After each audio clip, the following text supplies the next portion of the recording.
أعوذ بالله من الشيطان الرجيم من همزه ونفخه ونفسه الذين يؤمنون بالغيب ويقيمون الصلاة ومما رزقناهم ينفقون والذين يؤمنون بما أنزل إليك وما أنزل من قبلك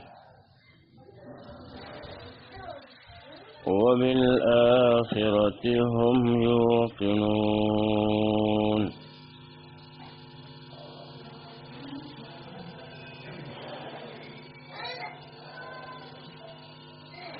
دیتوی سورة بقرہ دا شروع پدې کې اول کې الله رب العالمین اول آیت کې عظمت د قران کریم دا ذکر شو. تنبیه و په الکلام میم کې په اعجاز د قران چې قران کریم دا معجز کتاب دی، څوک د دې مقابله نشي کولای. او دویم آیت کی ذالک الکتاب لا ریب فیه هدی للمتقین. دی آیت کی ذکر کا اللہ رب العالمین عظمت د قرآن او دارنگی ترغیب قرآن تور کول. دا غیدری صفات ذکر کرو دا قرآن یو الکتاب قرآن کریم دا پورو جامع کتاب دے. دویم لا ریب فیه په قرآن کریم کې هیڅ قسم شک شبہ تهمت وغیرہ دا پکې نشته دی. او دریم صفت هغه دا دی چې هدی للمتقین. قرآن چې دی نو دا هدایت دی د پاره د متقینو. دا د هدایت کتاب دی هغه کسان چې د تقوا اراده لري یا هغه کسان چې هغه د الله نه یریدونکي خلک دي، داغو پزرونو کې خشیت او یره وي. دا دغه خلکو لپاره قرآن کریم دا هدایت دی او د دې په وجه الله رب العالمین دیو ته هدایت کوي. دارنګه قرآن هدایت دی دا اول نه تر اخره پورې ټول دا هغه خلکو لپاره چې باغو کې انابت موجودي. مونی بین الیه الله رب العالمین طرف ته انابت کوون کی خشوع پکې وي، عاجزه پکې وي. نو دغه خلکو لپاره قرآن کریم دا د هدایت کتاب دی.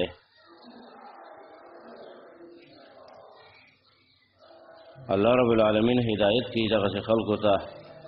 چې بچا کې انابت الی الله وي. هدی للمتقین. به پرون موږ دا بیان کړو چې متقی دا چاته ویل کېږي پرهیزګاري، چې الله رب العالمین په دې تقوا باندې قرآن کریم کې ډېر آیاتونو کې امر کړی دی. یا ایها الذین آمنوا اتقوا الله، ای ایمان والو د الله نه ویریږئ. تقوا ځان کې پیدا کړئ، دا اوچت صفت دی. د تقوا په وجه باندې الله رب العالمین انسان جنت ته داخلي، د دنیا او د آخرت کامیابی ورکوي. قبر کې نعمتونه او راحتونه چې ملاویږي د تقوا په وجه باندې، د آخرت په ورځ باندې چې کوم نعمتونه او راحتونه انسان ته ملاویږي نو دا د تقوا په وجه باندې. نو دې د وجه د تقوا ډېر اوچت صفت دی. متقي هغه انسان ته وي چې د الله رب العالمین چې کوم اوامر دي د هغې پابندي کوي، په هغې عمل کوي. د الله د اوامرو د هغې پابند وي، په هغې باندې عمل چې د هغه کوي. او الله رب العالمین د کومو شیانو نه منع کړی دا نواهي هغې ته وي، نو دا بنده د هغې نه ځان منع کوي، ځان د هغې نه ساتي، پرهیز کوي د هغې نه چې الله د دې شي نه منع کړی ده، د دې نه منع کړی ده، د دې نه منع کړی ده، د دې نه ځان ساتي. نو دا متقی دی. دویم تعبیر دا و چې متقی هغه انسان ته وی چې هغه د پریز زندگی تیری دنیا کې احتیاط والا زندگی دا تیری هلکه دا کار د ګناه دی چېرته پکې واقع نه شمه احتیاط کوي دا کار د ګناه دی په دې کې واقع نه شمه په دې پلانکي کار کې شبهه ښکاره کېږي چې په دې شبهه کې زه په دې شبهاتو کې زه واقع نه شمه چېرته د احتیاط والا زندگی د فریض والا زندگی تیری دا متقین دغسې خلک دي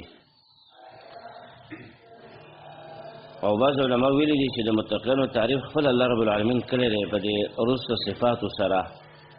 5 صفات د هغو بیان شوي دي دغه متقین دي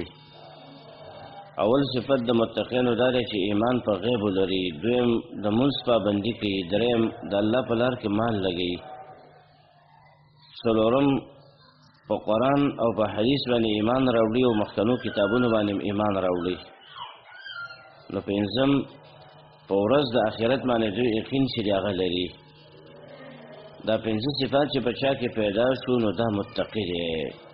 تقوا والا انسان پرهیزګار انسان د هغه دی چې په هغې کې دا 5 صفات پیدا شي نو دا به انسان متقی جوړ شي پرهیزګار جوړ شي او دته متقی ویلی کېږي وی نو تقوا دا ډېر اوچت صفت دی ځکه الله رب العالمین یې ذکر کوي قرآن کې بار بار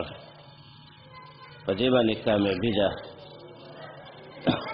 جنت ته داخلېدل هم په تقوا سره کېږي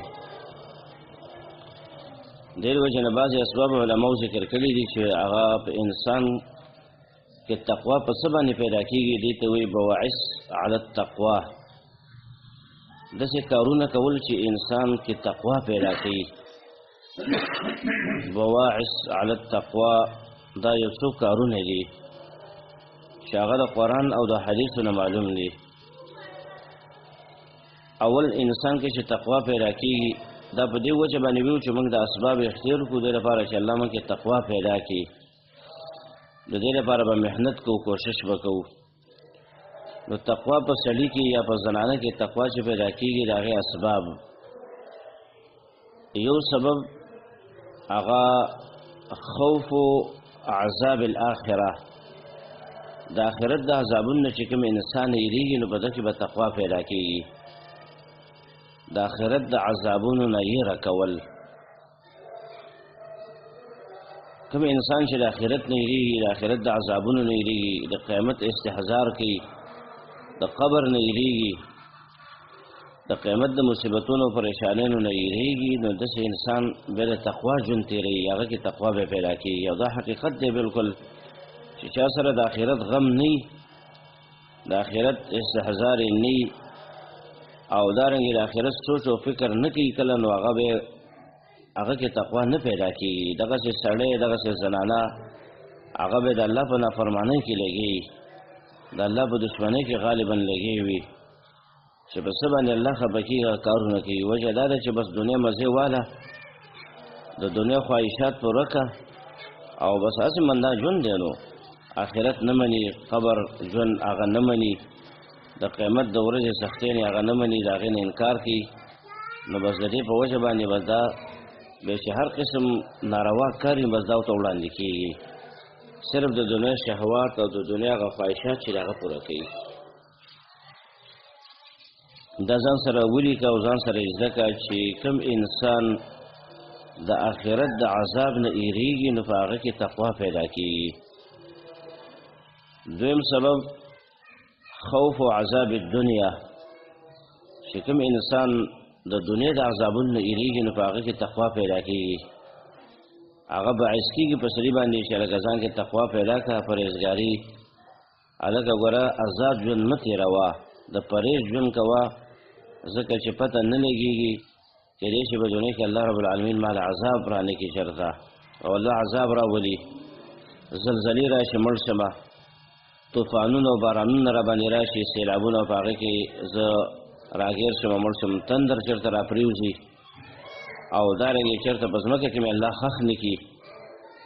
داسې عذابونه د دنیا دا ډېرو قومونو باندې د دنیا کې عذابونه راغلي دي نو دا د دې نه ایریږي چې داسې عذاب ما ته رانه کړی شي نو دا سبب دی د پاره د تقوا د پیدا کېدو د عذاب د دنیا نه ایریدل چې الله ماله په دنیا کې عذاب او سزا رانه کړي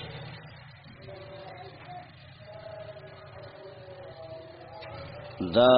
دویم سبب شو د دې لپاره. دریم سبب چې دی نو هغه د الله رب العالمین د حساب نه ایریدل،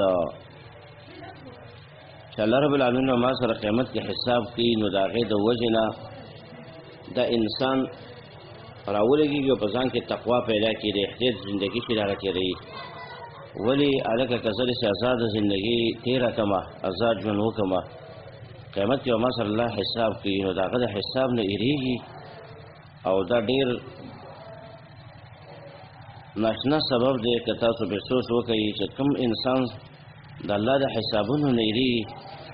نو داسې انسان کې الله تقوا پیدا کوي. دا باعث کوي د لره په تقوا کولو باندې چې هلکه تقوا کوه ګوره ځکه چې د الله حساب ته ورروان یې. الله رب العالمین به موږ سره حساب کوي، د دنیا د ژوند حساب را سره کېږي او د عمر حساب به کېږي، د ځوانۍ حساب به کېږي، د مال او دارنګې د علم. نو دا ډېر حسابونه رب العالمین قیامت کې موږ سره کوي. نو د دې حسابونه چې څوک یېرېږي نو هغه انسان کې تقوا پیدا کېږي. کوم انسان چې د الله د حساب نه یېرېږي نو بس هغه بېغمه زندګي تېروي چې په څه باندې ورځي بس ورځي، چې څه زړه غواړي بس هغه کوي، څه پروا نه کوي، د الله د حکم پروا نه کوي، د نبي صلی الله علیه وسلم د طریقې څه پروا چې هغه نه کوي. نو دغه به تقوا د کوم ځای نه ویری شي؟ د الله د حساب نه یېره چې هغه کوله.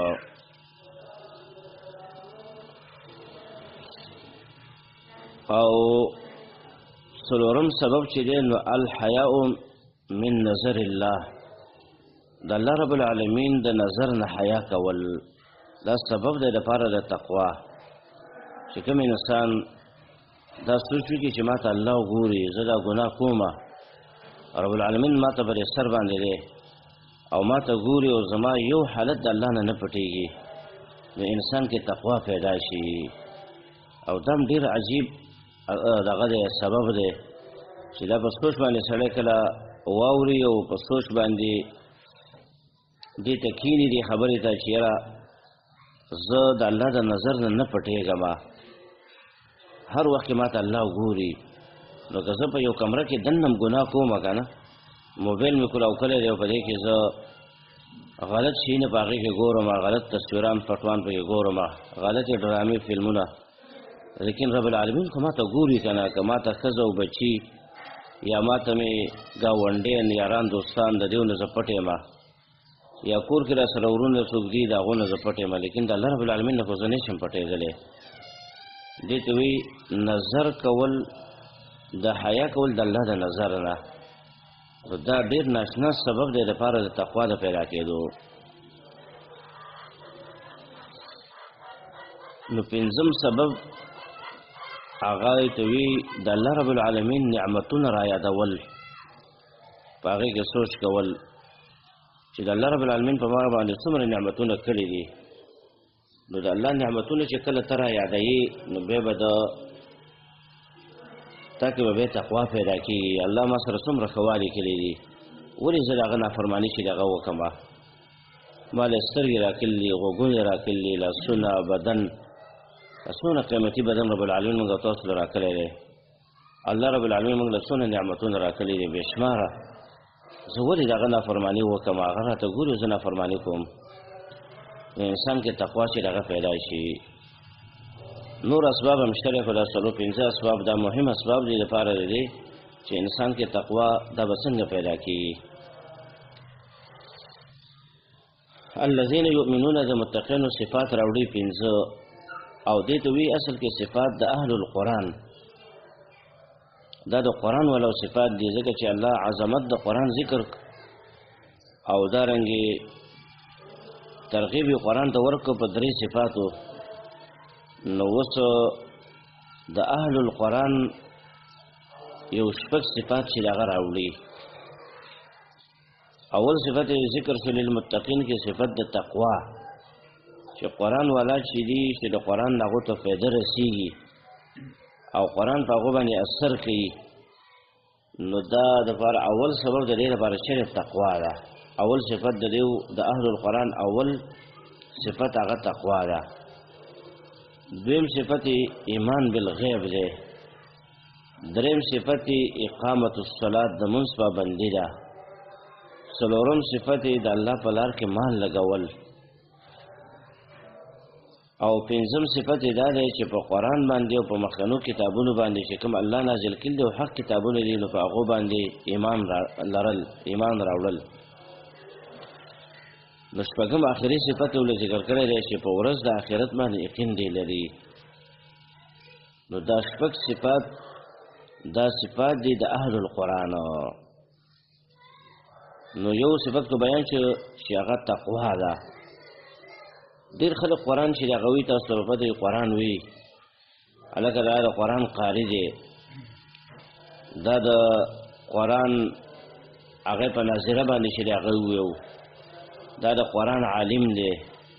دا د قرآن شیخ دی، شیخ التفسیر دی، تفسیر خلکو ته بیانوي او معناګانې خلکو ته کوي.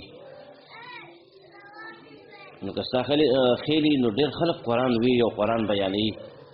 قرآن یې زده کوي، لیکن هغو ته څه فایده نه میلاویږي، د قرآن نه څه فایده ورته نه میلاویږي. وجه دا ده چې په دې کې صفت د تقوا نشته دی. هغه قاري او عالم هغې ته به فایده میلاویږي چې په هغو کې صفت د تقوا وي. تقوا ډېر اوچت صفت دی د اهل القرآن لپاره. نو هله به د قرآن نه دیو ته فایده میلاویږي، که نه نو د قرآن نه څه فایده دیو ته بیا نه میلاویږي. هدى للمتقین. الذين يؤمنون ایمان چې دی نو دا لغت کې په معنا د تصدیق سره کله راځي، تصدیق کول. ایمان معنا تصدیق، دا لغوي معنا ده. دویم ایمان کله په معنا د اعتماد کولو سره راځي لغت کې، وثوق او اعتماد کول. او دریم ایمان چې دی نو دا کله په معنا د خبرې منلو سره راځي، ويؤمن للمؤمنین. نو هلته معنا خبره منل او دارنګې اعتماد کول معنا ده چې رسول الله صلی الله علیه وسلم په باره کې راځي چې دا د خبره د مؤمنانو مني او د هغو په خبره باندې اعتماد او باور چې د هغه کوي. یؤمن للمؤمنین. او په شرح کې به ایمان چې دی نو د دا د درې شیانو نه عبارت دی. الایمان الکامل دا عبارت دی د درې اشیاو نه. یو التصدیق بالجنان، دویم الاقرار باللسان، او دریم شی العمل بالارکان یعنی بالجوارح. دا درې شیانې کله چې راجمع شي نو دې نه ایمان جوړ شي. دا کامل ایمان دی. په زړه کې تصدیق کول د الله او د رسول په خبرو باندې، یا چې کوم مومن به شیانې دي په هغې باندې تصدیق کې تصدیق شته او دا حق خبره ده. د الله او د رسول په خبره باندې تصدیق وکړي چې الله څه ویلي دي دا بلکل حق ویلي دي، رسول چې څه ویلي دي دا بلکل حق دی، په دې کې دروغ نشي کېدلی، په دې کې شبهه د دروغ هم نشي کېدلی. الله رب العالمین حق ذات دی، د هغه سره هېڅ قسم شریک نشته. قرآن حق دی، انبیا، جنت جهنم دا حق دی. نو د دې تصدیق چې ته کوي په زړه کې، تصدیق په زړه کې وي نو دا د ایمان یو لوی جز دی، لویه حصه د ایمان دا دی. تصدیق بالقلب او دارنګې بالجنان، په زړه سره تصدیق چې د هغه کوله. دویم په ایمان کې ضروري شی چې دی نو هغه اقرار باللسان هم دی. دا دویم جز دی چې په خوله باندې به اقرار کې د الله او د رسول په خبره باندې په زړه کې تصدیق کې، نو په خوله باندې به اقرار هم کې لا اله الا الله، الله رب العالمین نه سوا بل حقدار د بندګۍ نشته دی، محمد صلی الله علیه وسلم د الله حق پیغمبر دی. نو دې باندې به اقرار کې کله چې ضرورت دی خبرې ته راشي. تا نه یو سړی اقرار غواړي، تا ته اقرار وکړه شابه، نو اقرار به ضروري دی چې کله د دې اقرار وخت راشي نو په دغه وخت کې اقرار کول نو دا ضروري دي. په خولې باندې به اقرار، هسې زړه کې به تصدیق نه وي چې په زړه کې الله مني، رسولان مني، آخرت مني، او په خولې باندې اقرار د هغې نه کوي. نو دام به ستا ایمان کامل نه دی د ایمان یو لوی جز دی نشته دی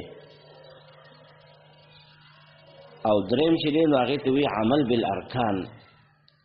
په اندامونو باندې او په بدن باندې عمل چې هغه کول داسې به هم نه کوي چې په زړه کې تصدیق وي او په ژبه باندې اقرار کوي لیکن عمل چې هغه نه کوي عمل الله رسول چې څه وي په هغې باندې ته عمل نه کوي اگر که تصدیق او اقرار یې کوي نو ستا ایمان دا بیا کامل ایمان دی نه دی بیا علما وایي چې کله سړی بلکل عمل نه کوي بلکل په یو حکم د الله او د رسول باندې عمل نه کوي نو دا صرف په نفس تصدیق او اقرار باندې دا مسلمان نشي کېدلی دا بیا کافر دی د الله په یو حکم باندې عمل نه کوي که هغه د مونځ دی که د روژې دی که حج دی که زکات دی او که نور شیان دی په د یو حکم د الله او د رسول باندې دا عمل نه کوي بلکل نو دا بیا مسلمان نه دی کافر دی او بعض وی چې نه چې تصدیق په زړه کې لري یقین لري او اقرار کوي او عمل یې نه کړی نو دا ایمان شته دی کافر نه دی لیکن ایمان یې ډېر کمزوری دی ډېر ضعیف الایمان یې دی ځکه چې عمل دا په ایمان کې جز دی او د ایمان یو جز چې هغه پرېښی دی نو دې د وجې نه دا ډېر کمزوري ایمان والا دی ډېر ضعیف ایمان والا دی د ایمان دو برخې پکې شته دی او د ایمان یو لویه برخه چې هغه عمل بالارکان دی هغه پکې نشته دی نو دې ته ویل کېږي ایمان شرعي درې خبرې چې په چا کې راجمع شوې نو دا بس مؤمن شو نو د ایمان سره دا خبره ضروري شوه چې موږ او تاسو به عمل به کوو عمل الله منو رسول منو آخرت منو ملائک دا ټول به منو نو د دې سره به موږ بیا عمل هم کوو د هغو په خبره باندې د الله او د رسول په خبره به عمل هم کوو الذین دا متقین هغه کسان دي یؤمنون بالغیب چې دوی ایمان لري په غیب باندې ويقيمون الصلاة او دویم صفت دا دی پابندي به کوي د لمانځه ومما رزقناهم ينفقون او بعضې د هغه مالونو نه چې ما ورکړي دي دوی ته دوی خرڅ کوي په لاره د الله کې بالغیب په غیب باندې ایمان لري نو دا اول صفت شو د متقینو اول صفت او که تقوا سره حساب کی نو دا به دویم صفت شو د اهل القرآن غیب څه ته وایي هغه شیان چې هغه زموږ او ستاسو د نظر نه غایب دي موږ ته نه ښکاره کېږي او په حواسو خمسو باندې د هغې ادراک نه کېږي دې ته وایي غیب هلکه نه په سترګو ښکاري نه په غوږ اورېدلی شوي دي او نه په دماغو کې هغه زمونږ په دماغو باندې د هغې ادراک وکړو په لاس باندې او دارنګې په ذوق باندې په قوت شامه باندې د هغې باندې موږ د هغې ادراک وکړو دا نه کېږي په حواس خمسو سره د هغې ادراک نه کېږي او په عقل باندې نو دې ته وایي غیب بې غیب دو قسمه دی یو غیب حقیقي دی یو غیب اضافي دی غیب حقیقي خو دقه دی چې د هغې ادراک په یو د حواسو خمسو باندې نه کېږي نه په سترګو او نه په خولې باندې او نه په پوزه او نه په قوت لامسه او په د یو قوت باندې د هغې ادراک چې د هغه نه کېږي او دارنګې ورسره په عقل باندې د هغې ادراک نه کېږي نو دې ته وایي غیب حقیقي او دویم غیب اضافي دی غیب اضافي دا دی چې یو شی دی چې هغه زموږ د نظر نه غایب دی زموږ د نظر نه غایب دی لیکن موږ ته الله او رسول د هغې خبر راکړي چې داسې کار به کېږي یا په دنیا کې یو انسان ته خبر درکړي چې ما پلانکې شی لیدلی دی اگر که ستا د نظر نه غایب دی تا اورېدلی دی خو زه خبر در کومه غیب اضافي نو په هغې باندې بیا د انسان علم چې هغه راتللی چې الله خبر ورکړي په وحي سره رسول خبر ورکړي یو نیک سړی تا ته د یو خبرې خبر درکړي عام انسان تا ته د یو خبرې نه خبرداری درکړي چې داسې کار شوی دی یا داسې کېږي یا ما ولیده چې داسې کار وشو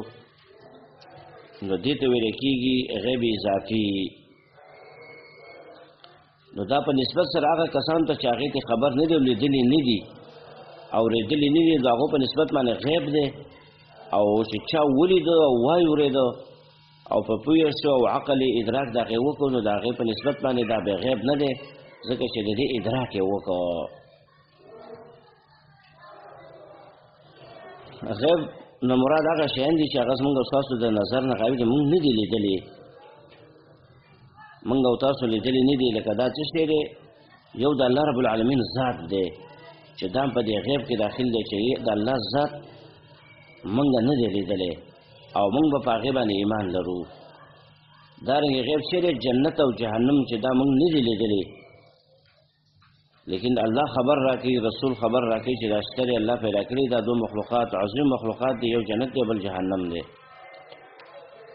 نو په دې باندې به انسان متقین او اهل القرآن به په دې ایمان راوړي چې او جنت هم شته دی، اور هم شته دی.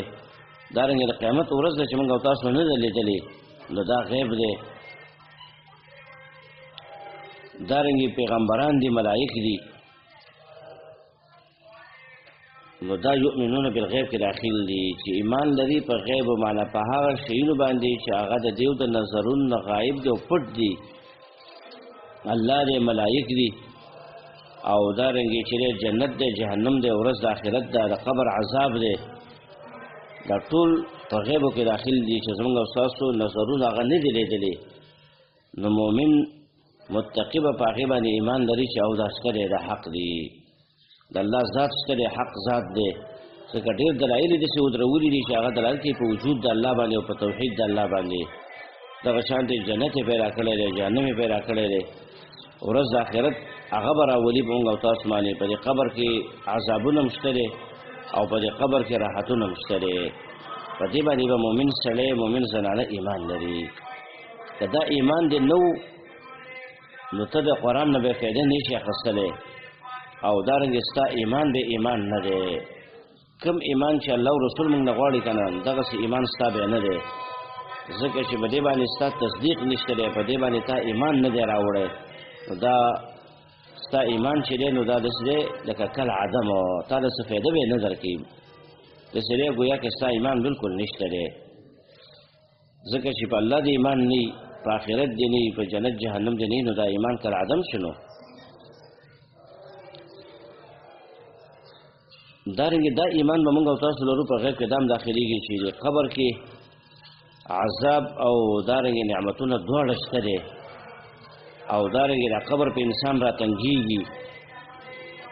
دارنګې قبر انسان ته کولاویږي. حدیث کې راځي نیک عمل انسان چې کله قبر کې کېښودلی شي دا قبر ته کولاو شي، دومره کولاو شي څومره چې د ده نظر رسېږي.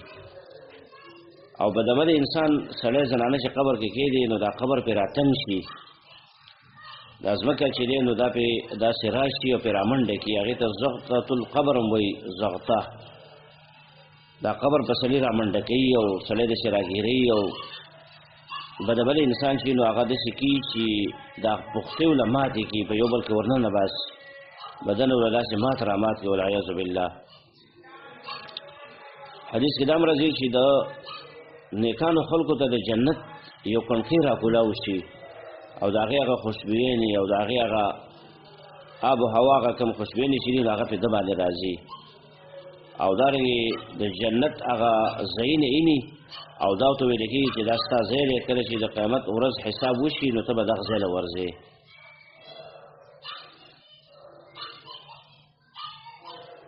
او بدعمل انسان چې دی که سړی که زنانه چې هغه لکه قبر کې کېښودلی شي دا قبر پرې راتن شي نو هغه ته د جهنم کڼکۍ کولاو شي او د جهنم دا بدبویانې او دارنګې دا اور او د هغې هغه ګنده لوګی چې دی دا په د انسان باندې راځي او دا ورته ویلی کېږي چې په دې قبر کې خو دا تکلیف به وي، لیکن د قیامت د ورځې نه پس ته به ستا دغه ځای جهنم کې دغه ځای له به ورځې، دې لپاره چې په ده باندې غم او در پریشاني نور هم زیاتی شي چې الله دې جیل نه ووتم نو دغه سخت جیل ته به بل ځمه، والعیاذ بالله. نو دا خبر اوس د غیبو سره تعلق لري، مؤمنان مسلمانان به په دې ایمان لري. اوس ډېر خلک شته په دنیا کې ګمراهان تېر شوي دي، اوس موجود دي چې هغه د قبر عذاب نه مني. هغه وایي دا قبر چې موږ کولاو کړو په دې کې خو موږ د جنت کڼکۍ یا د جهنم کڼکۍ خو موږ ونه لیدله، په دې قبر کې د جنت فرشونه یا د اور فرشونه دا خو موږ ونه لیده دا خو نه ښکاره کېږي حدیث کې راځي چې قبر کې به د مر انسان باندې ماران مقرر شي والعیاذ بالله مار او دارنګه ملائکه ته ولاړې په ګرځونو باندې را مړې وي کافر مشرک منافق انسان دا به قبر کې وهل کېږي نو ته وایي بل وایي چې لکه موږ دا قبر کلاو کو نو په دې کې نه وسب نه ښکاره کېږي ګرځونه نه کې مار لړم ښکاره کېږي او نو کې دا کڼکې ښکاره کېږي نو دا څنګه داسې وشي بعض وایي چې د یو جنتی انسان ته دا قبر دومره کلاو چې څومره چې د ده نظر دی نو د ده خوا ته خو بل مړی پروت دی نو هغه ته چې دغه دونه کلاو شو نو هغه چېرته لاړه نو دا د ګمراهانو خلکو خبرې دي یؤمنون بالغیب مؤمن وایي دې ته چې ایمان به لري په غیبو باندې دا الله رسول موږ ته ویلي دي او زموږ او ستاسو نظر او عقل د هغې ادراک نشي کولی عقل ته به دا خبره نه وراچي چې یاره بس عقل خو دا وي چې دا کڼکې کلو کمه ده او چې قبر دومره کلاو شي نو دا بل مړی چې خوا ته پروت دی نو هغه ته به کم څنګه کلاو شي دا خبرې به عقل ته نه وراچي بلکې الله رسول خبرې ته به موږ تسلیمیږو چې الله رسول وي چې په دې قبر کې راحت هم شته دی او په دې قبر کې عذاب هم شته دی او په دې قبر کې نعمتونه هم شته دی او په دې قبر کې مصیبتونه او پریشانۍ هم شته دی بس دې ته تسلیمېدل پکار دي قبر کې کڼکې را کولاویږي دا به مني قبر کې ماران لړمانان راوځي نو دا به مني دې وجه نه دې به انکار نه کېږي د قبر عذاب چې دا حق دی حق نبی صلی الله علیه وسلم به په مانځه به په آخر کې به دعا کوله اللهم انی اعوذ بک من عذاب جهنم واعوذ بک من عذاب القبر واعوذ بک من فتنة المسيح الدجال واعوذ بک من فتنة المحيا والممات د قبر د عذاب نه هغه پناهي شي راغوښتله او صحابو ته ویلي مو په یو مجلس کې تعوذوا من عذاب القبر ای زما صحابو د عذاب قبر نه پناهي شي هغه غواړئ هغه انسان به ډېر غافلي چې مونږ عبادت کوي او د قبر عذاب ته فکر نه وي بلکې د دې نه پناهي به غواړي هر مانځه کې غواړه دا دعای زده که کتنۍ زده د مانځه نه پسته د قبر د عذاب نه پناهي غواړه چې الله د دې نه بچ کړي د جهنم د عذاب نه بچ کړي او جنت ته مې داخل کړي ځکه دا ډېرې سختې خبرې دي د قبر عذاب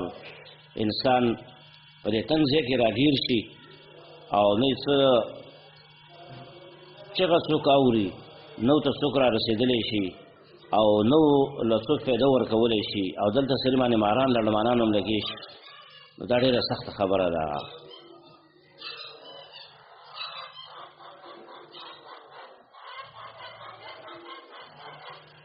چې الله یې په موږ اسانه نه کړي که نه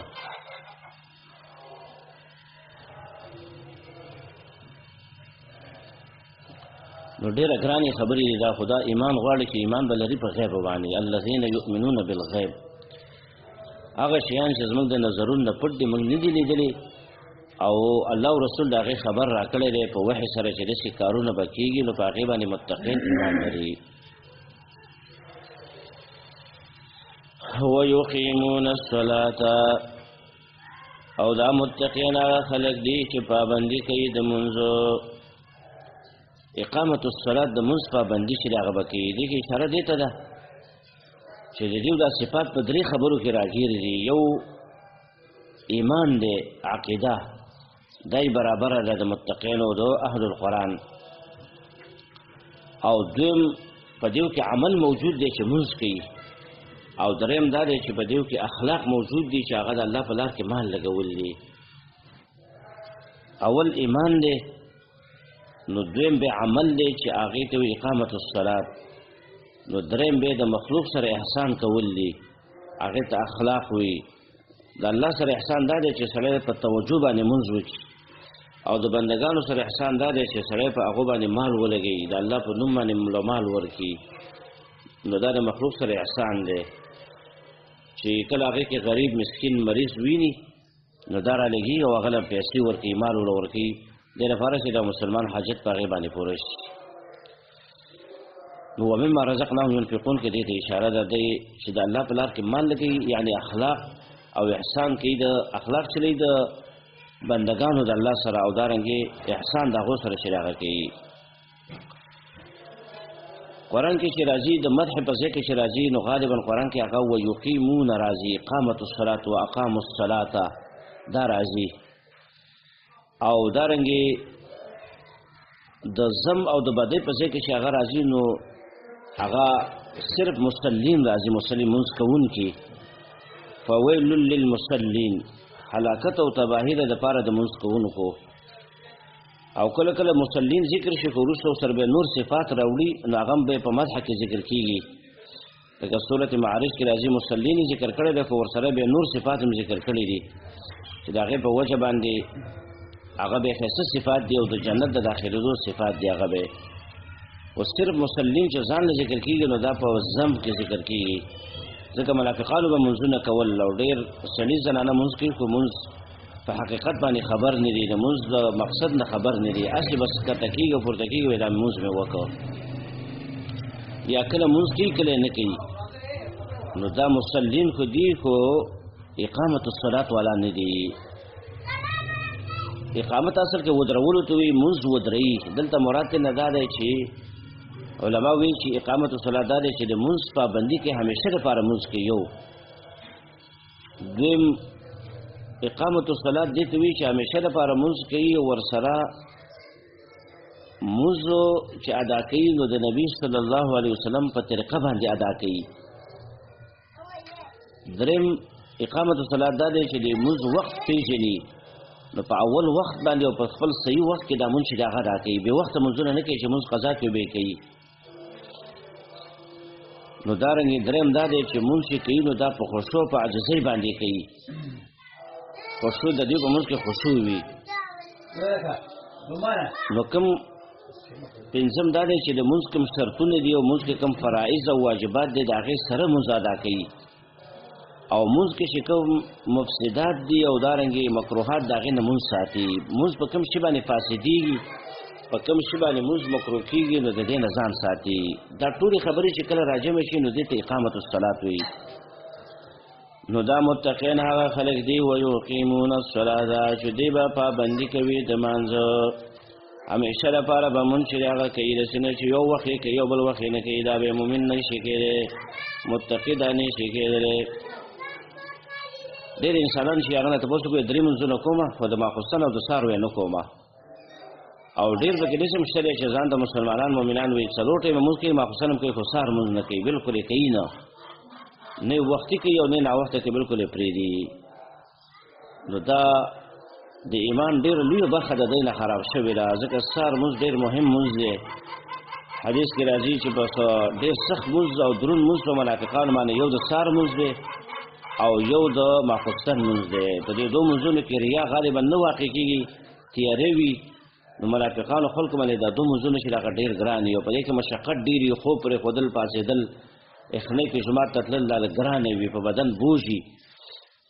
نو مؤمنان دا ثواب یې ګڼي او دوی له خوند ورکوي چې پاڅېږي او د الله بندګۍ او عبادت له ځای جومات ته جمع ده، دا له خوند ورکوي. لیکن منافقانو باندې دا بوج وي او منافقانو باندې دا سخت وي او په هغو باندې ګران یې د سهار او د ماخوستن لمونځ. نو لمونځ همیشه کول چې د هغه په کار دی. یو کس و هغه نه ما تپوس وکړم د سهار لمونځ کوې که نه کوې؟ وایي یاره استاد چې څه دروغ به ته ویمه، وایي د ماخوستن لمونځ چې د هغه کومه خو سهار لمونځ نه کومه. نو ما ورته وویل چې کله راپاڅېږې بیا هم نه کوې؟ وایي نه یاره بیا هم نه کومه، بس دغه یو لمونځ کوې، بس لکه سستي رانه کېږي چې دا لمونځ نه کومه د سهار لمونځ. څونه افسوس خبره ده. ته وګوره مسلمان دی، مؤمن دی، کلمه وي او یو د سهار مهم لمونځ دی هغه د نه نه پاتې. نو ما ورته وویل که سهار لمونځ دې ونه کړه او د هغې نه وروسته تا باندې مرګ دی شي، مرګ سهار لمونځ دې ونه کړه او کار ته روان شي، اکسیډنټ دې وکړو، لار کې د زړه دوره در باندې راغله او لار کې دې فالج در باندې اټیک وکړه، راپرېوتلې. عام انسانان دغسې اوس اچانک مړ کېږي. څومره موږ او تاسو ګورو چې اچانک په انسان باندې د زړه دوره راشي یا بل څه عارض ورته پېښ شي چې مرګ پرې راشي، نه یې مخکې بیماري او نه بل څه مصیبت او څه مسله ورته وي، خو سم د سره وګرځې مړ شي. نو ته به الله له څه جواب ورکوې؟ تا خو د سهار لمونځ ونه کړه او ماسپښین لمانځه ته ونه رسېد او منځ کې باندې مرګ راغی، ستا خو اخره خاتمه خراب شوله. اخره خاتمه کې د لمونځ هغه دې را نغې او په غیر د لمانځه نه ته د الله مخې له ورغلې. ډېر افسوس خبره ده. ډېر سړي زنانه به ته ګورې سهار لمونځ نه کوي.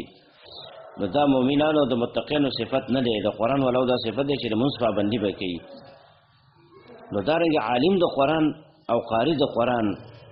هغه دا پکار دی چې هغه به د مونځ پابندي به کوي، هله به د دې په دعوت کې اثر هم وي.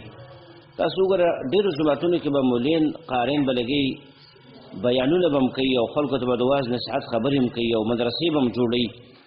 لیکن د هغو په خبره کې او په اواز کې به هېڅ اثر نه وي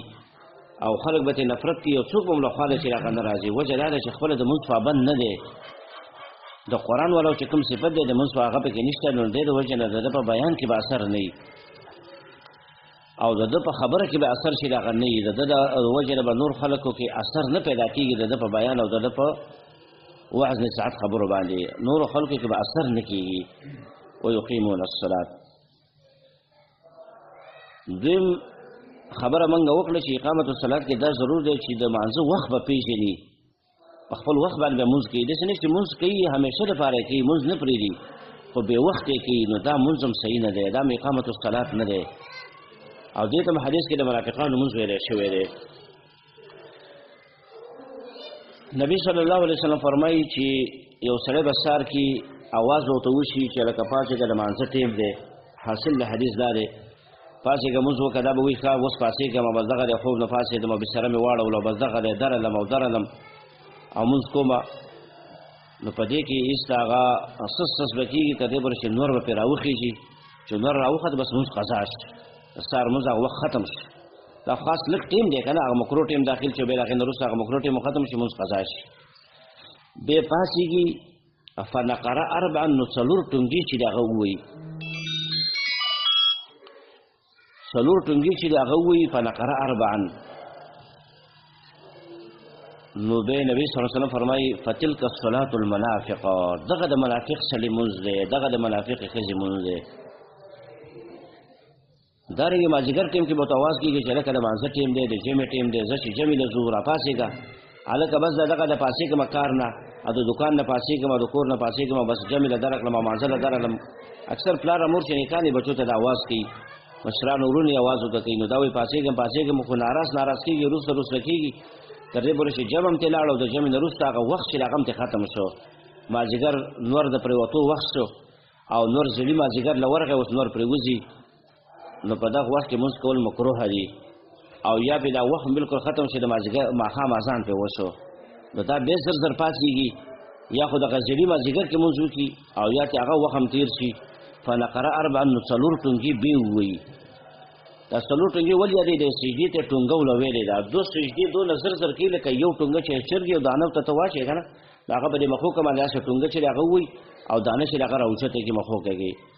دقسې څلور ټونګې ووایي، معنا دا دی مونځ زر وکړي. نو نبي صلی الله علیه وسلم فرمایي فتلک الصلاة المنافق. دا سړی وایي یاره دا زنانه وایي چې ما خو مونځ وکړه او بس زه جنت به مې ځي. رسول الله فرمایي د منافق سړي مونځ دې وکړه، دا د منافقانو مونځ دی او دا سړی منافق دی او دا ښځه منافقه ده چې د مونځ وخت پېژني نه او بې وخته مونځ چې د هغه کوي. سوچ کوه خبره باندې بې وخته مونځ نه، مونځ خو الله فرض کړی دی په خپل وخت باندې. د سهار مونځ خپل وخت دی، د ماسپښین مازدیګر ماښام ماخوستن. داسې به ته نه کوې چې د مازدیګر مونځ د ماښام په ټیم کې کوې او د ماښام مونځ د ماخوستن په ټیم کې کوې او ماخوستن مونځ به د سهار مانځه په ټیم کې کوې او سهار مونځ چې هغه به د غرمې مانځه په ټیم کې کوې. داسې به نه کوې. د ماسپښین مونځ مازدیګر ته رسوي، دا به نه کوي. ډېرې زنانه په کورونو کې داسې دي. تاسو سوچ وکړئ په کار دا که دا صفت مونږ کې ځان له وباسو، مونږ دا قرآن د اصلاح دپاره ویو که نه چې زمونږ او ستاسو عملي زندګي پرې برابره شي. هغه دا دی چې ډېرې زنانې په کورو کې جامې انځي، د هغې د وجې نه یې مونځ قضا کړي. ترکاري کومه زه صفا کوم، د هغې د وجې نه یې مونځ قضا کړي. کله کله وایي جامې استري کومه، 1 ګنټه 2 ګنټه به استري ته راسي، ایسته مونځ به قضا کړي. وایي زه د مونځ وروسته هم کېږي خو لا کار ختمومه. نو دا د منافقانو مونځ دی. دې باندې سوچ وکړه، ته به مونځ هم وکړي او د الله په دربار کې به ته منافق ولیکلی شي او منافقه به ولیکلی شي، والعیاذ بالله. نو دې د وجې نه د منافقانو د مونځ نه ځان ساتل چې هغه پکار دی چې موږ او تاسو د منافقانو د مانځه نه ځان چې هغه وساتو، ځکه چې منافقان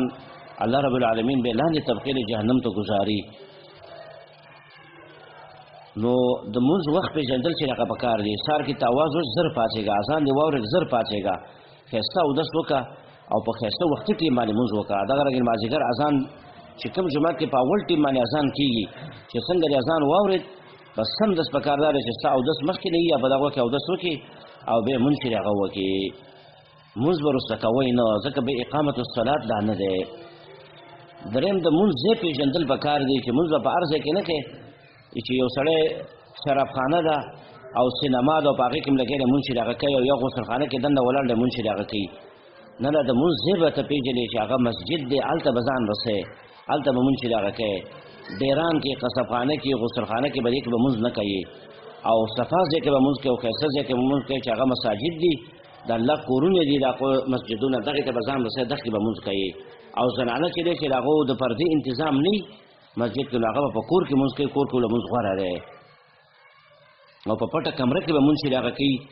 چې داسې ځای کې به زنانه ودرېږي چې په هغې باندې د لیور نظر هم ونه لګېږي لیور ځکه د لیور نه خو شرع کې ستر دی اگر که موږ او تاسو پښتو په دغه کې اوس نه شو کولی ګرانې شي نو دومره دا چې د هغې په مخ کې به زنانه نه ودرېږي په مازه باندې چې په سجده باندې پرته وي او یا په رکوع کې یو لیور ورته ګوري او یا لیورونه وزي او رانه وزي داسې به نه کوي ځان له کمره کې به ودرېږي څومره چې پټه کمره وي او ځان پسې دروازه هم بنده کړي او ښایسته طریقه باندې مونځ چې د هغه وکړي نو دا مونځ به الله قبول کړي نو درېیم شرط په اقامت الصلات کې دا دی چې مونځ کې به خشوع او عاجزي الله ته کوي داسې به نه کوي چې مونځ باندې ودرېږي او کله یو طرف ته ګوري او کله بل طرف ته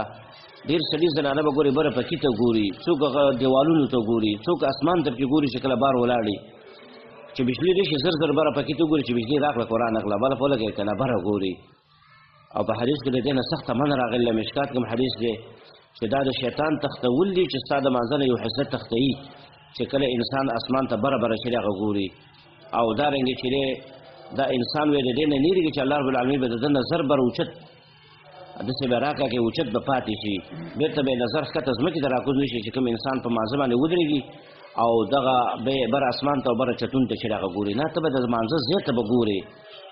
مونږ او تاسو مانځه باندې ودرېږو نو مانځه ځای ته به ګورې مونځ کې به د اختانو سره د لوپټې سره د دسمال سره څادر سره به لوبې نه کوو ځکه دا د خشوع خلاف ده یو ځای ګروه بل ځای ګروه چې ډېر ضرورت نه راغلی یو ځای به هم نه ګرئ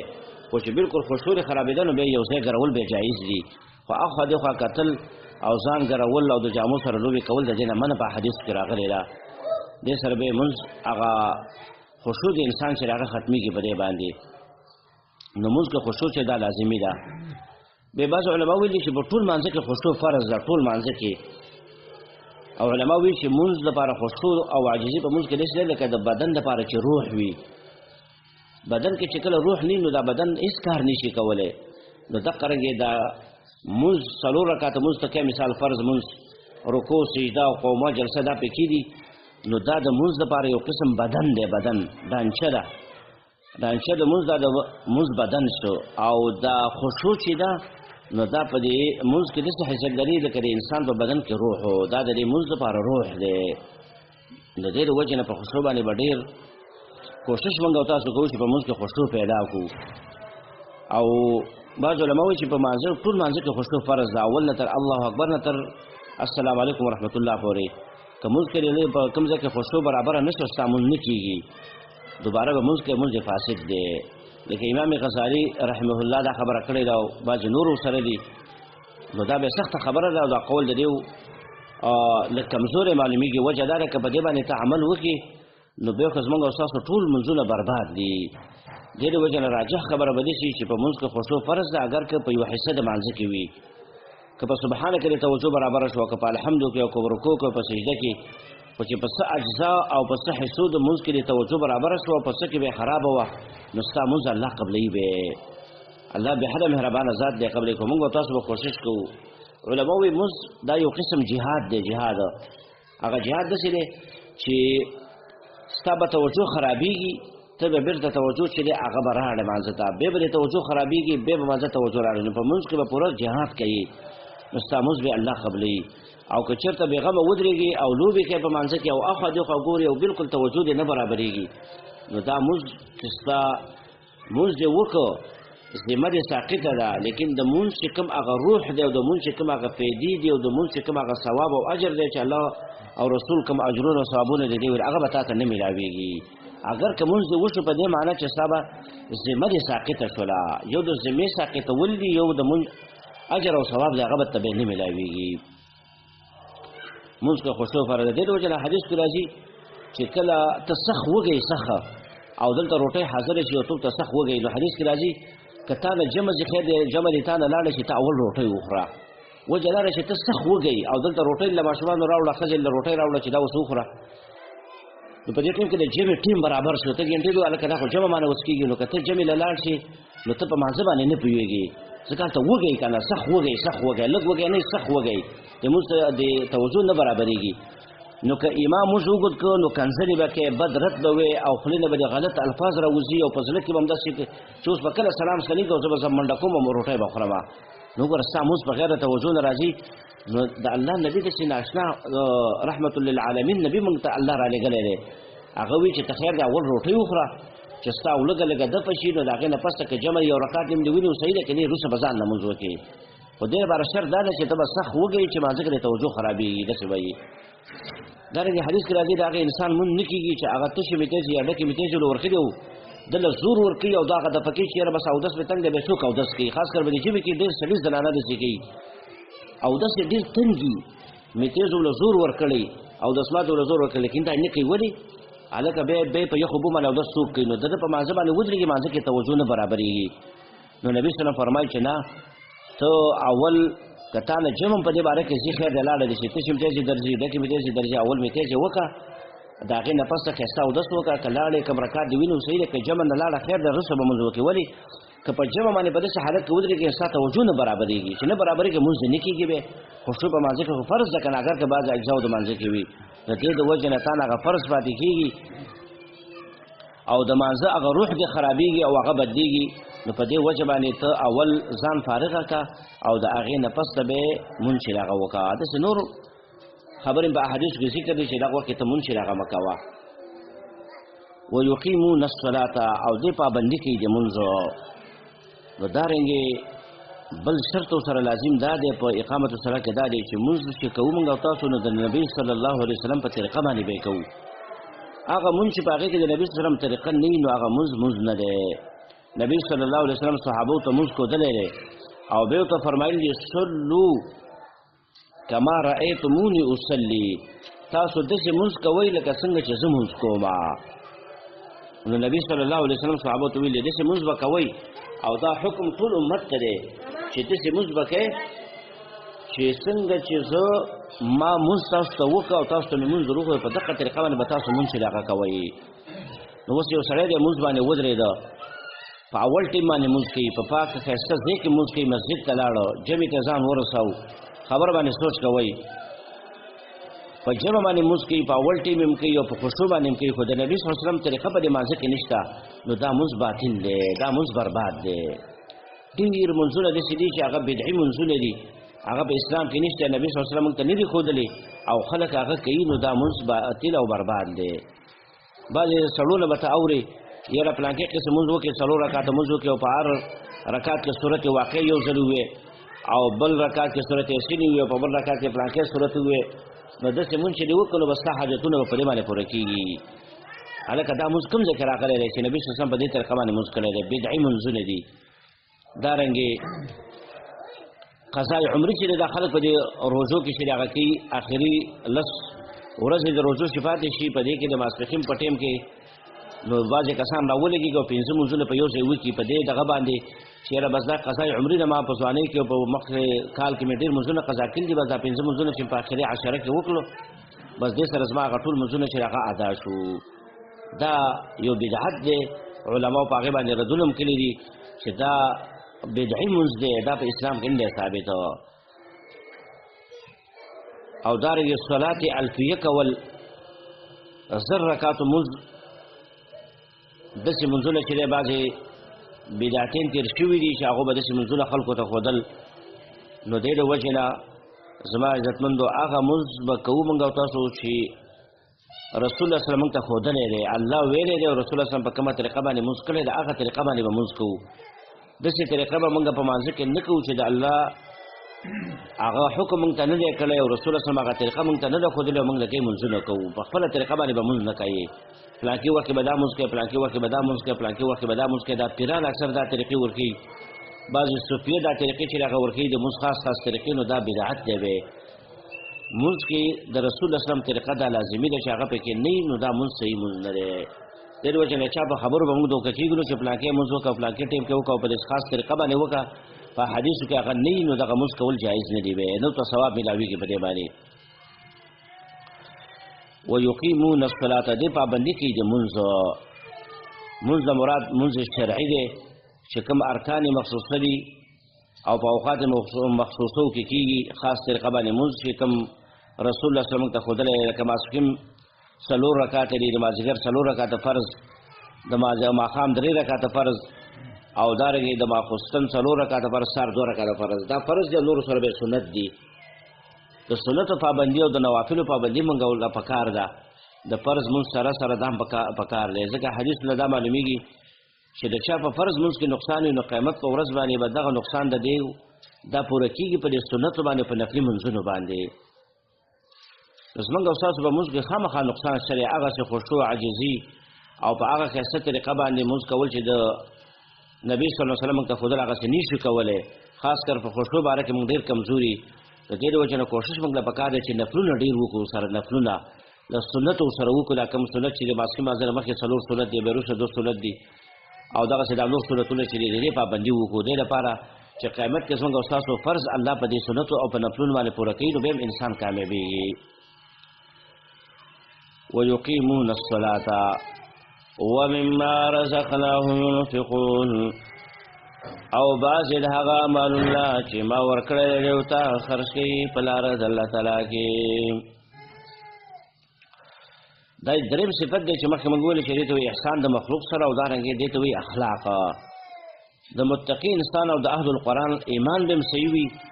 د مونځ پابند به هم وي اعمال به هم صحیح وي نو دارنګې د مخلوق سره به احسان کولو والا اخلاق به هم صحیح وي ځکه چې اخلاق د قرآن والا صحیح دی یو عالم دی یو قاري دی د قرآن او د هغه اخلاق ټیک نه دي اخلاق بد اخلاقه دی بد زبانه دی نو د هغه په بیان کې او د هغه په دغه کې به هم اثر نه وي هغه به هم بیان به خلکو ته کوي قرآن به خلکو ته بیانوي خو لیکن د ده په بیان او په دعوت کې به هیڅ اثر نه وي وجه دا ده چې د ده اخلاق ټیک نه دي اخلاق ټیک کول دا موږ د هر مؤمن دا ذمهواري ده ومما او بعضې د هغه نه چې ما ورکړي دي مما د اصل کې من ما دی که نه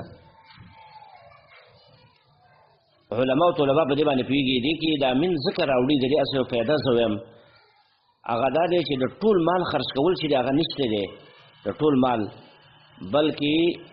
دومره مال چې ستا د ضرورت نه هغه زیات وي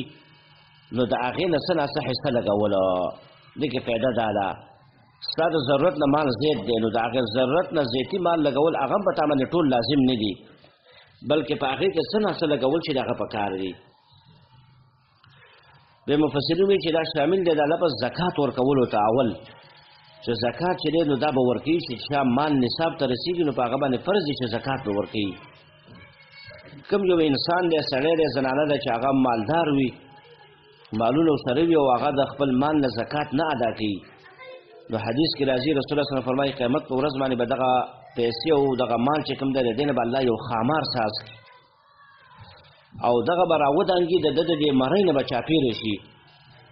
او د ده دا وښکي چې کوم دي د شونډو خوا سره چې کوم دا وښکي ورته وایي دې وښکو به ټکونه ورکوي دا مار او ډېر زهرېره مال به وي داسې مار به وي چې د زهرو د وجې نه به د سر نه هغه ویښتان چې د هغه لرې شوي داسې ګنجې به وي او هغه به د ده د وښکو له ټکونه ورکوي او ورته وایي انا مالک و انا کنزک زه ستا مال یم او زه ستا خزانه یم د هغه انسان مال به داسې چې هغه د خپل مال نه زکات نه ورکوي ځکه چې څنګه مونځ فرض دی نو دقه شانتې زکات هم فرض دی چې د چا سره مال وي نو په هغه به زکات ورکوي خامخا به د فرض وي که ورې نه که الله به قیامت کې صح حساب د ده سره کوي او د ده د دې مال نه به خامار جوړېږي او دله به ټکونه ورکوي والعیاذ بالله 50,000 ورځ په سړي باندې یو مار مقرر او دله ټکونه ورکوي 50,000 کاله زه وایم چې دا څومره سخته خبره ده چې نور هیڅ عذاب هم نه وي په تا باندې که نه او جهنم ته هم لاړ نه شي خو دا یو خامار یو غټ مار د باندې مقرر وي د زهرو نه ډک او ستا وښو له ټکونه درکوي او 50,000 کاله ستا دا سزا وي سره دې نه چې زکات ډېر کم شی دی زکات پیسو په حساب باندې چې راواړې نو په 1,00,000 روپو کې 2,500 روپۍ دي او دا په میاشت کې هم نه دي 6 میاشتو کې هم نه دي دا په کال کې یو ځل دی چې ستا سره پیسې وي او نصاب ته رسیږي د سپینو نصاب یا د سرو نصاب ته رسیږي نو په کال کې به ته په دې 1 لک روپو کې 2.5 روپۍ چې دا به زکات ورکوي. دا لفظ زکات ته شامل دی. ومما رزقناهم ينفقون چې د الله په لار کې به مال لګي، مال شری هغه زکات ورکولو. بیا حدیث کې تفصیل دی راځي چې د سپینو نصاب چې هغه 2.50 تولې دی، چې 2.50 تولې یو زنانه سره دغه موجودي چاندي او په دې باندې کال تیر شي، نو په دې باندې زکات ورکول د اوس فرض دي. دا رنګ یو زنانه د هغه سره 1.5 تولې او بعضې یادې 1 تولې ورسره 1 تولې سره زر او په هغې باندې کال تیر شي او په دغه 1 تولې سره برقرار ټولې برحال وي، یا 1.5 تولې سره برحال وي، په کال کې کمې ترې نه شو، نو کال پس په دې باندې زکات فرض وي. نو هغه به څنګه زکات یې د سرو د سپینو، نو هغه به د پیسو حساب ته به یې راواړی، نو په 1 لک روپۍ کې به 2.5 روپۍ چې هغه ته ورکوي.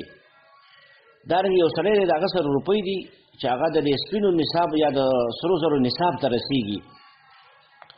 2.50 تولې یا 2.50 تولې چاندي چې په 100 روپو باندې کېږي، چې دی ورسره 1.5 لک روپو نه برابر روپۍ دا راځي. دا د یو سړي سره زنانه سره په بکس کې وي او په دې باندې کال تېر شو، د دې نه هېڅ خرچه ونه کړله، کال پس هم د سره دغه پیسې پوره وي، د چاندۍ د 2.50 تولو یا د 2.50 تولو پیسې د سره وي، نو په دې باندې زکات فرض دی. بس د 1 لک روپو کې 2.5 روپۍ چې هغه وباسي، او چې بیا 10 لکه یو 100 لکه یو 1 کروڑ نو په هغې کې بس حساب به کوې او دا زکات به ورکوې. که ور دې نه کړو نو دقه سزا به وي چې د دې نه به خامار سازېږي او تا له به ټکونه درکوي. او چا سره سره سپینې د هغې نه زکات نه ورکوي، نو قرآن نه معلومیږي چې دا به په جهنم کې ګرمیږي، دې نه به یو طبقې ساز شي او هغه به په دې شا باندې ورته ایښودلی کېږي او د ده دا شا به ویلې کېږي په هغې باندې، او د اړخونه به دا به پرې داغلی شي او ته ووایي دا هغه ستا هغه مال و چې په دنیا کې تا سره سپین دي جمع کړي او د هغې نه به دې زکات نه ورکول. عیاذ بالله. دغه رنګې ګډې بیزې اوښان چا سره یې نصاب ته رسېږي چې د هغې تفصیل زه اوس نه کوم، قیامت کې به دا انسان ورته واچولی شي او دغه ګډې بیزې او اوښان او غواګانې چې د هغې نصاب پوره وي او زکات یې ترې نه وي ورکړی، دا به پرې ګرځي 50,000 کاله به په ده په دې بدن باندې دغه مال چې هغه ګرځي، په دې وجه باندې چې دی د زکات د هغې نه دی ورکړی. دویم ومما رزقناهم ينفقون، دا شامل د واجب صدقاتو ته هم، چې کوم صدقات په تا باندې واجب وي نو دا به هم ورکوي. لکه مور پلار بوډاګان دي او بېوسې دي، نو په بچي باندې دا لازم او فرض ده چې په دې مور پلار باندې به خرج کوي د خپل وس مطابق. دارنګې په ښځو بچو باندې خرج کول دا په خاوند لازم ده، وجه دا ده چې د ښځو بچي د ده د لاس ته ناست دي او هغه بیماران دي، هغې وږي دي او دا ظالم هغو له خرچه چې هغه نه ورکوي، یو هوټل له ځه بل هوټل له ځه، د ملګرو سره خرچه په ملګرو هم کوي، په ځان هم کوي، په ښځو بچو له خرچه نه ورکوي. نو قیامت کې به الله دا راګیروي به او دا ظالم دی، الله به د دې په باره کې تپوس پرې کوي، ځکه چې د ښځې او د بچو خرچه دا په خاوند باندې فرض ده چې دا به خامخا ورله ورکوي څومره چې د ده وس وي. که ښه مالدار او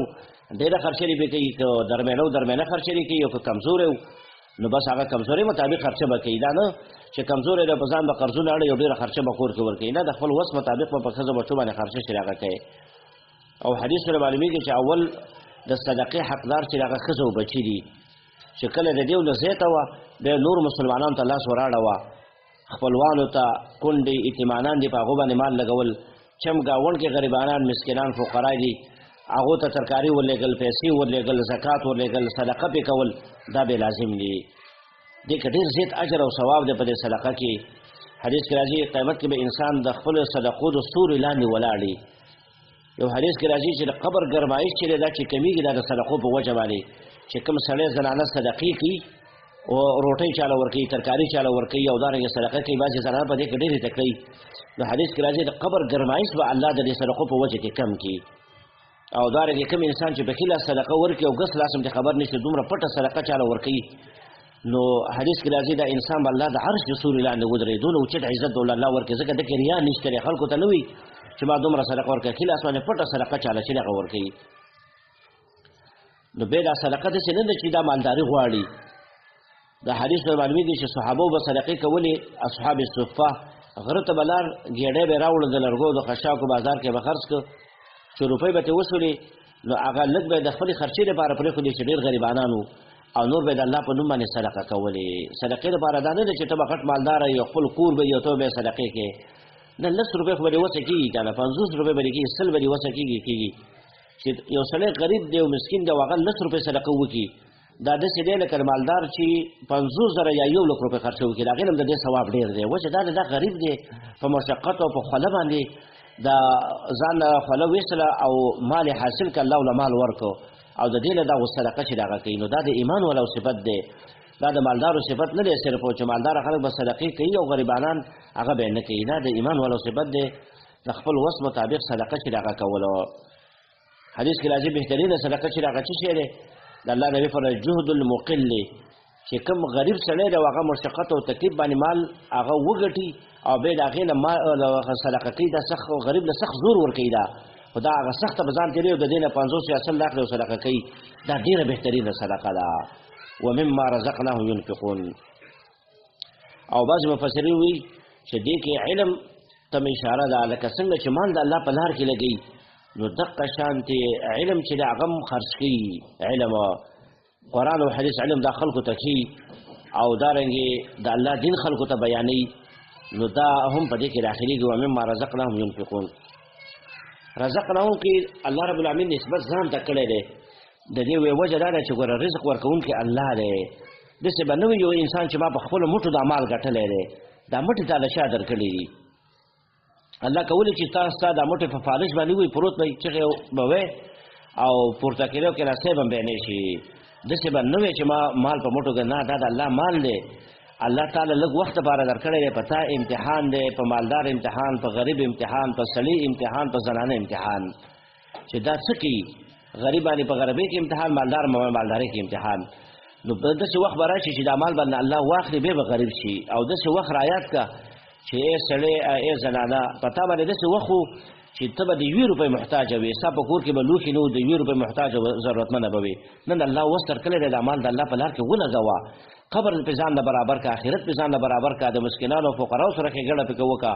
په جومات کې ولګوه سبا به مړی او د دې ثواب به تا ته درسېږي جومات کې ولګوه نو دا به تا دغه کینی که بین الله دا مال واخلي ځکه الله کولی شي ډېر مالدار اوس داسې غریبانان کلي چې سوال ته ناست بیا به څه کوي ارمان کوي چې ارمان دی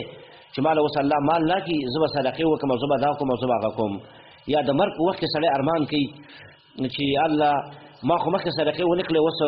مړ کېږم او یا زنانه وي چې زه مړه کېږم نو زه اوس دونه صدقې چې هغه کوم نو هغه صدقې به تا له فایده نه درکوي هغه پردی مال دی حدیث کې راځي د ورثو مال دی چې ته په وخت د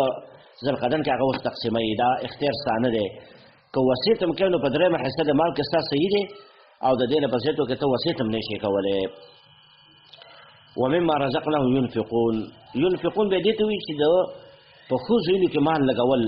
په طاعاتو کې او د خیر په ځایونو کې مال لګول دې ته انفاق وي او یو دا دی چې د شر په ځایونو کې مال لګول دي شر او په ناروا ځایونو کې غیر شرعي ځایونو کې مال لګول نو د هغې ته به انفاق نه وي هغې ته اسراف وي دا فرق دی د انفاق دې ته وي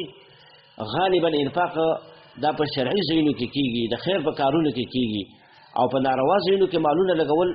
نو دا او د شر په ځایونو کې مالونه لګول دا به اسراف دی لکه سړی مال په ډمتوب باندې لګوي او په چرسو په نسوارو په پوډرو باندې مال چې هغه لګوي شراب اخلي هغه څه کوي په هغې باندې مال لګوي او دارنګې بې حیایي باندې مال لګوي ټي وي او کیبل چې دی په هغې باندې مال لګوي ویسیر هغه کور کې لګوي چې سړی او زنانه ټول ورته ګوري نو دا ډېر غلط مال دی چې ده ولګوو او د دې تپوس به الله رب العالمین چې هغه کوي حدیث کې راځي نبي صلی الله علیه وسلم فرمایي چې د څلورو خبرو تپوس به د انسان نه قیامت کې کېږي هر انسان نه یو پکې دا دی چې موږ او تاسو ټول نه به دا تپوس کې مال دې څنګه ګټلی و او بېرته دې دا مال په کومو ځایونو کې لګولی و داسې به نه وایي چې وروره زه یې ګټم چې څنګه یې ګټم نه ته به پکې دروغ وایې ته به پکې قسمونه کوې ته به پکې دوکه کوې دا خو ته حرام خورې وې سود طریقه باندې ډېر خلک سودونه کوي په دې طریقه مالونه حاصلوي نه دا تپوس به تا نه قیامت کې مال دې څنګه ګټلی و او بیا چې دې وګټو بیا دې په کومو ځایونو کې لګولی و که غلطو ځایونو کې دې مالونه ولګول نو قیامت کې به الله تعالی سره حساب کوي بیا به د جهنم د اور لایق او مستحق چې هغه جوړ شي والعیاذ بالله دې د وجه نه په ښو ځایونو کې مال لګول دا د مؤمن صفت دی د خپل وس مطابق هغه به زکات به هم ورکوي صدقې به هم کوي او دارنګې واجب صدقات هغه به هم کوي او نفلي صدقات هغه به هم کوي هو الذين يؤمنون بما أنزل إليك وما أنزل من قبلك وبالآخرة هم يوقنون پدې کې اوس دو صفتونه دا نور راوړي نو که د متقینو دپاره صفتونه شي نو دا دوه دا شو او درې مخکې شو نو پنځه صفات شو او که چېرته د اهل القرآن دپاره دا صفتونه موږ حساب کو او تقوا اول صفت حساب کو نو بیا دا ټول شپږ صفتونه چې هغه برابرېږي والذین دا متقین هغه کسان دي یؤمنون بما انزل الیک چې ایمان لري په هغه کتاب باندې چې نازل شوی دی تا ته وما انزل من قبلک او په هغه کتابونو باندې چې نازل شوی دی مخکې ستانه وبالآخرة هم یوقنون او په ورځ د آخرت باندې دوی پوره یقین لري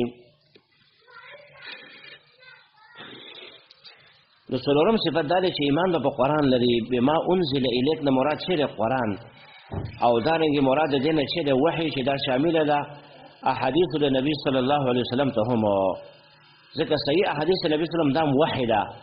وما ينطق عن الهوى ان هو الا وحی یوحى صحیح احادیث کې دا د نبی صلی الله علیه وسلم وحی ده نو په دې بما انزل الیک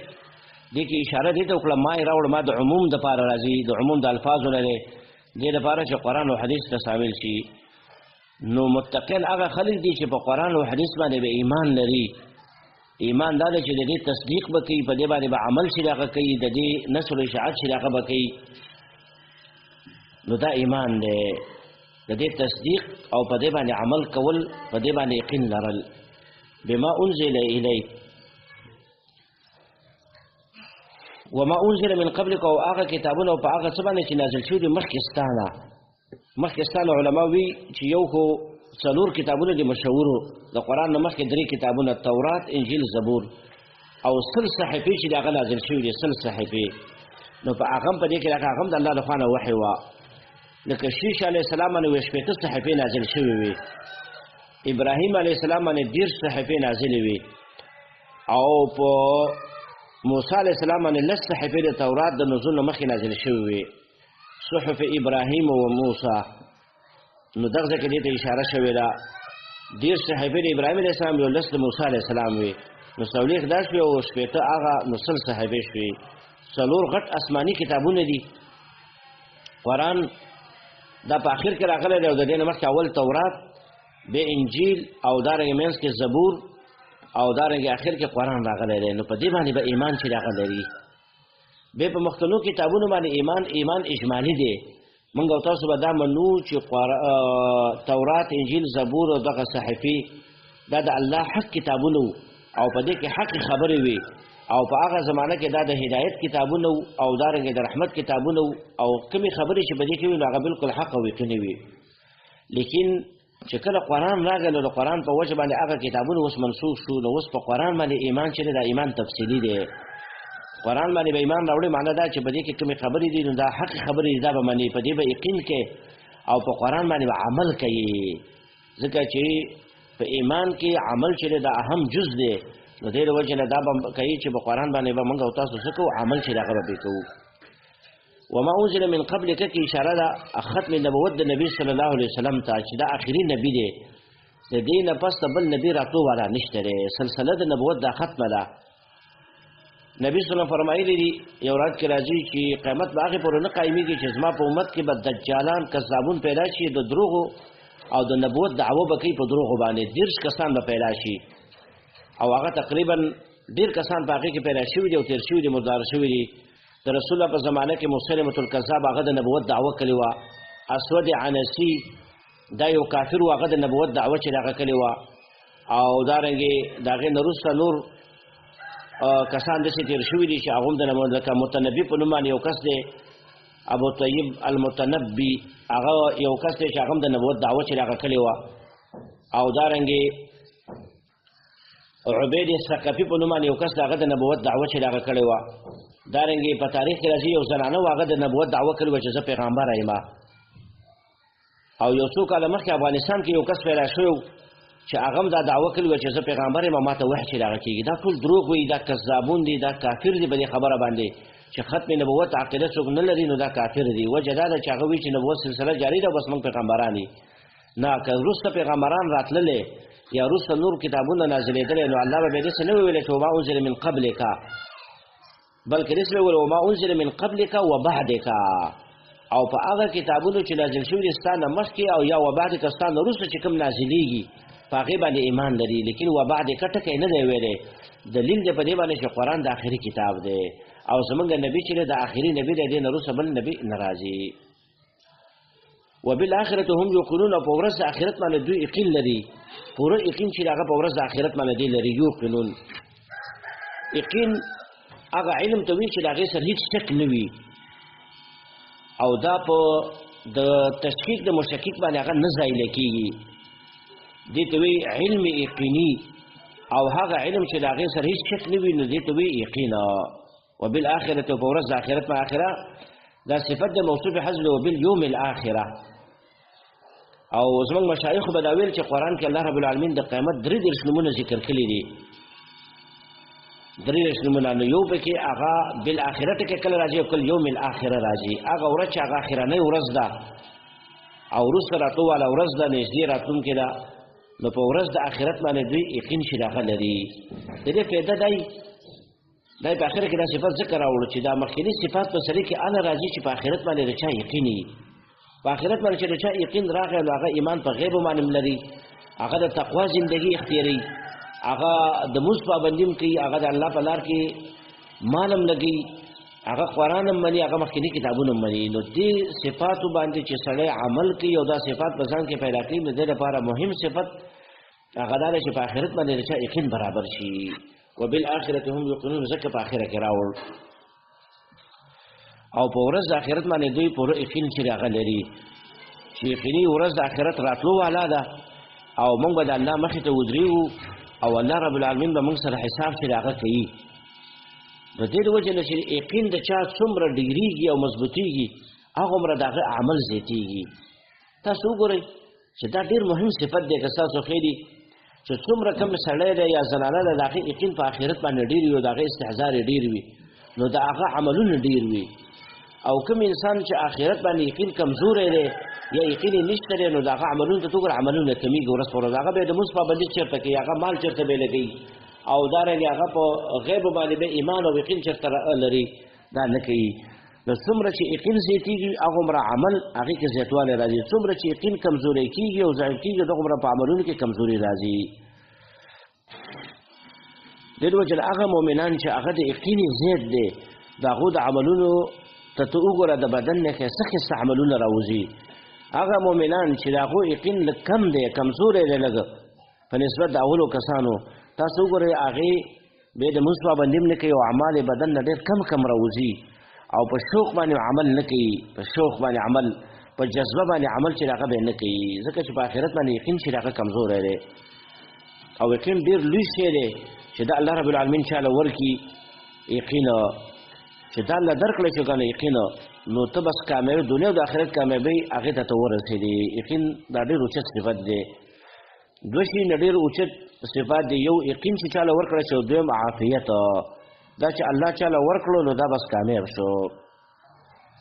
وبالآخرة هم یوقنون نو دې ځای پورې اوس شپږ صفات د اهل القرآن ذکر شو نو اوس د هغې لپاره دو فایدې ذکر کوي دو فایدې د هغې یو هغې ته هدایت وي او دویم ته فلاح وي دا د هغې نتیجه ده علما وایي دا څه شو نتیجه شو اوس چې کوم انسان دغه شپږو صفاتو باندې عمل وکړو او دغه شپږ صفات په ده کې راغله نو د هغې فایده دا ده او د هغې نتیجه دا ده چې یو خو دې خلکو ته الله هدایت وکړو دا په ډېر اوچت هدایت باندې روان دی او د الله د خوا نه دیو ته هدایت چې دغه وشو هدایت ډېر لوی شی دی او ډېر لوی صفت دی نو دې خلکو ته الله هدایت کړی دی او دویم هغه صفت چې دغه دا دی او دویمه نتیجه او فایده دا ده چې دا خلک کامیاب دي کامیاب هم المفلحون نو اوس دغه ذکر کوي اولئک علی هدی من ربهم واولئک هم المفلحون دغه صفتونو والا چې دی نو دا په اوچت هدایت باندې دی د طرفه د رب خپل واولئک هم المفلحون دغه صفتونو والا او دغه کسان هم دی پورا کامیاب اولئک کې اشاره ده دغه کسانو ته چې د مخکنی د 15 صفات چې دغه ذکر شو دغه صفاتونو والا دغه خلق علی هدن په هدایت باندې روان دي. هدن هدایت اوچت صفت دی، نو ځکه دا ول ذکر کړو په دنیا کې دی په هدایت باندې دي. به علی راوړو په دې کې فائدہ دا ده چې گویا کې دا هدایت یو سرلی ده او دې په هغه باندې بر سواری دي، په هدایت باندې بر دي او هدایت یې داسې مضبوط نیولې دی لکه سړی چې په سورلۍ باندې او د سورلۍ د پاسه داسې مضبوط ناست دي. من ربهم کې اشاره دې ته چې هر سړی په دنیا کې د هدایت دعوه کوي چې موږ ته هدایت شوی دی، موږ هدایت والا یې، هر سړی دا وایي، لیکن هدایت د هغه خلکو معتبر دی چې الله ته هدایت کړی او الله وایي چې دا هدایت والا دي، دې خلکو ته ما هدایت کړی دی. دعوه خو هر سړی کوي، لیکن هدایت هغه معتبر دی چې الله وی چې دا په هدایت باندې دي، ما دیو ته هدایت کړی دی. نو ځکه وی مې ربهم دا په هدایت باندې دي، خو د طرفه د رب د دیونه چې رب ته هدایت چې راغ کړی دی.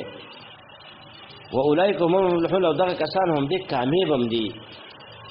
کامیاب فلاح څه ته ویل کېږي؟ فلاح دې ته وی په عرف کې چې سړی مقصد ته ورسېږي، مقصد ته او د مصیبتونو نه بچ شي. ستا یو مقصد دی، ته هغې پسې روان یې، نو هغه مقصد ته ورسېدې او په لاره کې تا ته هېڅ مصیبت او رکاوټ ونه رسېدو، نو دا فلاح ده. قرآن او حدیث کې فلاح په دغه معنا باندې راځي. دویم فلاح دا معنا هم ده، په شرع کې د فلاح دا معنا هم استعمالېږي چې سړی د اور نه بچ شي او جنت ته چې هغه داخل شي، نو دا فلاح ده. د جنت ته داخل شي د اول سر نه او د اور نه انسان بچ شي بالکل، نو دا فلاح ده. نو مقصد ته رسیدل او د مصیبتونو نه بچ کېدل، جنت ته د اول سر نه داخلېدل او دارنګې د اور د جهنم نه بالکل بچ کېدل، نو دا فلاح ده. نو دیو عاقبت چې دغه خیر عاقبت یې ښه دی، نو ځکه دې ته فلاح چې دغه میلاو شوله.